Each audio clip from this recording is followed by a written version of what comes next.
My super Tonki build returns in Necropolis League, one of the strongest builds in the game. You can easily complete the new tier 17 maps and Ubers as well. This guide will teach you how to level and craft your gear. What's up guys, Bridget here. Our skill choice is Molten Strike. When you hit an enemy, it will spawn on magma balls and all the balls can hit the same target if you slowing down the projectile speed enough. We can scale the projectiles number up to 5 and we start scaling the energy shield. For this reason, we will use Ephemeral Edge unique weapon. You need Resolute Technique Corruption. The easiest way to get this, just buy a non-corrupted ones and then buy yourself or and double corrupt your weapon till you hit this. It's not worth the 10 divines or more price tag, because players asking that much for it. Don't fall for it, do it yourself and save currency. Because our main damage type is lightning, we can use a unique amulet to get more damage in the build. Voice of the Storm. Lightning damage with non-critical strikes is lucky. This means every time we damaging an enemy, the game will roll twice and will choose the higher number. This is pretty useful when you have very high damage range, and because we lightning build, our damage range is very big compared to other builds. Because of this amulet, we cannot scale crit. We can use a very interesting keystone, Precise Technique. 40% more attack damage if accuracy rating is higher than maximum life. For exchange, we can't deal critical strikes. Because we're using Chaos Inoculation, or maximum life is 1. This keystone will take effect with 0 effort. The main reason is why I really like this build, because we can scale our damage with our defensive layers. For this build, the defense is one of the biggest multiplier. Where is the almost 13k energy shield is coming from? Let's start with the biggest source. Because we choose Trickster, we have Access, Escape Artist, Ascendancy Node, +1 to maximum energy shield per 6 evasion rating on equipped body armor. We need to use a hybrid body armor base to benefit from this even more. You need very high evasion and energy shield roll on the body armor. On mine, I rolled 2.2k evasion and 490 energy shield. Because of the node table, this chest alone gives us almost 5k energy shield. We also stacking intelligence to get more energy shield. I reached more than 1.1k, which is pretty impressive. We can use free curse in our build, because using my favorite ring, Anathema, our curse limit is equal to our maximum power charges. Every character can have free charges, so our curse limit is free. Curses I'm using is the following: Elemental Weakness, Conductivity, Sniper's Might. I got questions from many people how this ring works if you have no power charge in the build. Well, you don't need to generate them because of the wording of the ring. So don't worry about this. You see in the video my curses is up on the bosses even if I don't have power charges. Oh boy. When I saw the level 30 aspects that added in the game, I instantly wanted to use it. On the defensive side, any aspect of the crab fans out there, if you not use this aura before, this will give us crab barriers every half second and it will grant physical damage reduction per crab stack. So on this aura gives us 20% physical damage reduction, but when we take a hit, we will lose all of the stacks. This league we got level 30 aspect of the crab that adds 2 extra maximum stack. So we will get 24% physical damage reduction. I know, for some of you, maybe this is not huge, but for me, this is super good because I'm really liking the whole aspect of the crab aura. For counter the downside of this aura, we will use our very high int to convert evasion rating with an evasion and energy shield mastery, so we can free up an aura because we will not use grace. This league I wanted to do something new in this build, so as you can see, we're using 4 flasks and we can sustain them pretty easily even in boss fights. We're reaching this with the creator keystone. This will give 4 flask charge every 5 seconds per empty flask slot. I'm using the sealing exact implicits to generate 1 flask charge every 3 seconds. Take all the good flask related nodes on the tree,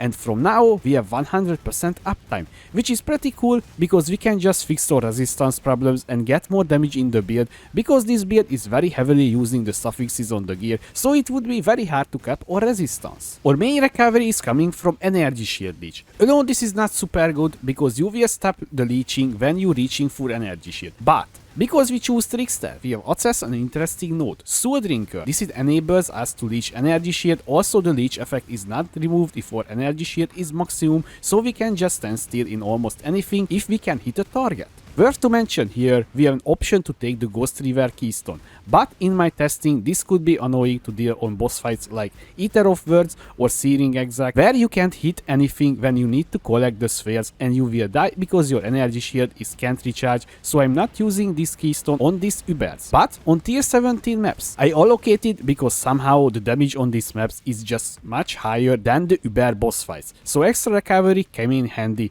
Sadly, you need to switch around a few points on the tree. For tier 17 maps and Uber endgame, you need elemental ailments immunity. For this reason, we're using ancestral vision. Modifiers to chance to suppress spell damage also applies to chance to avoid elemental ailments at half of their value, and we get the rest avoid percentage from our boots. Let's talk about the clear. The clear speed is not too fast, not too slow. It's in the middle. You need to use the ancestral call for clear instead of multi-strike. The pack's dying fast because we're hitting free enemy and the Molten boss is taking care of the rest. Even with the clear setup, we can delete any mob bosses under a few seconds. I'm mostly running Maven witnessed mobs, 3 or more bosses presented in the area, and I did not have any problem at all with the clear damage setup. I'm very proud how the build worked out. The damage, tonkiness, if I say amazing, this is not giving you back 100% how I satisfied with the build. This build can reach much higher damage and tonkiness with investment. I'm talking about Mage Blood and Nimis level of investment. Last league I pushed this build to the limit and I just face rolled the game. About the tier 17 maps. Well, I don't want to rant about this again. So, just saying, you can complete them, but you will need to roll over the bad modifiers. So please, don't just go in without checking what mods on the map, because you will maybe not complete the encounter. I would like if you hit the like button like the shepherd hitting the elder, so it can start spread to more people. Thank you! Few important things you need in the build, using a lot of unique items. Let's start with our weapon, Ephemeral Edge unique weapon. This weapon has a few important stats that only exclusive to this weapon. First and the most important part, attack with this weapon had added maximum lighting damage equal 20% of maximum energy shield, while also gives us tons of energy shield. Also important to mention, you need resolute technique corruption, otherwise your hit chance will be very low, or you need to cap your accuracy rating with your gear, which is almost impossible for us. Voice of the Storm unique amulet. Lighting damage with non-critical strike is lucky. We are now waiting on this arcane focus. Anathema unique ring. With this ring we can use free curse in the build, also gives us int and a little bit energy shield. The rares you see in this character, I self-crafted most of them, so it would be hard to estimate the cost, but it was not expensive at all. In the notes section I include a part how to craft all of this gear that you can see here. But in short, you need quality up all the items around 28% and get bases with fractured intelligence, tier 1 mod if it's possible. Then aim high energy shield, but you will find out more about this in the notes section. Flasks is a very important part of this build, so if you make a mistake here, you will get worse results than you see earlier. I'm using a Bismuth flask with increased effect and additional elemental resistance. When you crafting this flask, you can get higher reuse duration, but always check the POB for the flask uptime. It needs to say 100% uptime. The next flask is a ruby with reduced charge use and crafted avoid being stunned. Our damage flask is a silver flask. This will gives us onslaught. Right now I'm using increased effect on this one, but if you just bossing with this build, then you need charge recovery rate to have better uptime. Submods is attack speed.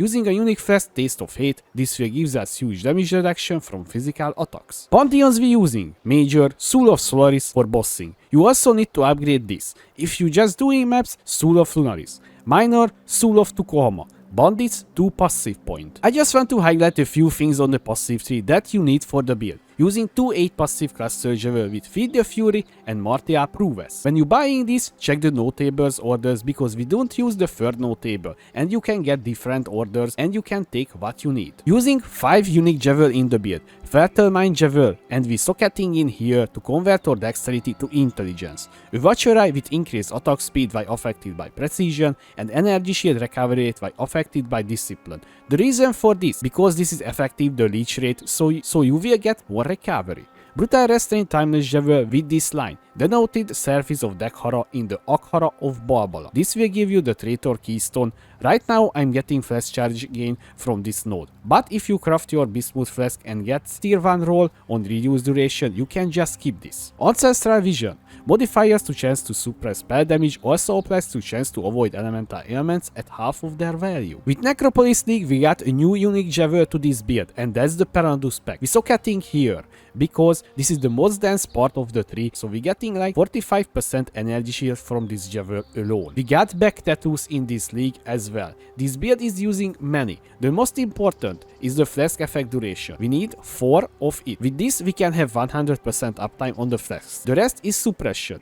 I know, this can be expensive, but it's worth the investment. With taking Trickster as our ascendancy, the nodes we getting. Polymorph, this will gives us more damage per mastery allocated. The most important node, this is why we playing as Trickster. Escape Artist. This is our main defensive layer. Soul Drinker node is the next. This will gives us overleech and we can leech from the damage that we deal.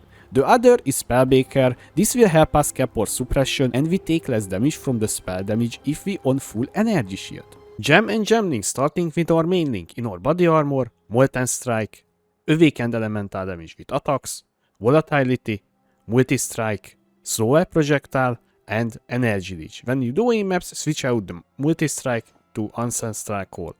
In our gloves or curse setup, Elemental Weakness, Conductivity, Sniper's Mark, and Arcanist Brand. In our boots, Call to Arms, Enduring Cry, and Flame Dash. This is our movement skill. In our shield, Precision, level 1, Faster Attacks, and Leap Slam.